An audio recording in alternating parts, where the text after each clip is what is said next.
റെസ്റ്റോറൻറ്റിൽ കിട്ടുന്ന പോലത്തെ നല്ലൊരു മലായി പനീറാണ് ഞാനിപ്പോൾ കാണിച്ചു തരാൻ പോകുന്നത്.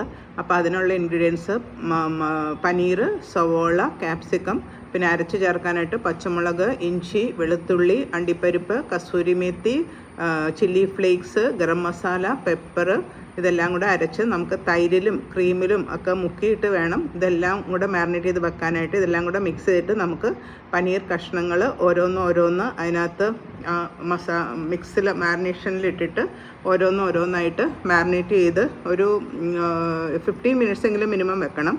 എന്നാലേ പനീറിലൊക്കെ ആ മസാലയൊക്കെ ഇങ്ങനെ പിടിച്ചിരിക്കുകയുള്ളൂ. അത് ഇപ്പോൾ ഞാനത് മാരിനേറ്റ് ചെയ്ത് ഇങ്ങനെ വെക്കുകയാണ്.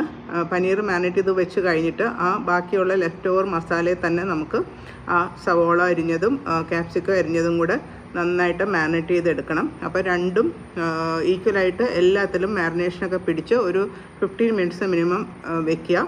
അത് കഴിഞ്ഞിട്ട് നമുക്കൊരു പാനിൽ എണ്ണ ചൂടാക്കിയിട്ട് ഓരോ കഷ്ണം പനീറിനെ ആദ്യം നമുക്കൊന്ന് പാൻ ഫ്രൈ ചെയ്തെടുക്കാം. ഷാലോ ഫ്രൈ ചെയ്താൽ മതി, അധികം ഓയിൽ വേണ്ട. രണ്ട് സൈഡ് നല്ല മൊരിഞ്ഞ് നല്ല ബ്രൗൺ ആയി ഇതുപോലെ നല്ല കുക്കായി കിട്ടുമ്പോൾ നമുക്കതിനെ മാറ്റാം. എന്നിട്ട് ആ സെയിം ഓയിലിൽ തന്നെ സവോളയും ക്യാപ്സിക്കും ആ മാരിനേഷനോട് കൂടി തന്നെ അതും വഴറ്റിയെടുക്കുക. അതിൻ്റെ ഇതെല്ലാം കൂടെ സെർവ് ചെയ്താൽ നല്ലൊരു പെർഫെക്റ്റ് സ്റ്റാർട്ടറാണ്. അപ്പോൾ എല്ലാവരും ട്രൈ ചെയ്ത് നോക്കുക. വളരെ സോഫ്റ്റായിട്ടുള്ള പനീർ നമുക്കിങ്ങനെ ഉണ്ടാക്കിയെടുക്കാം.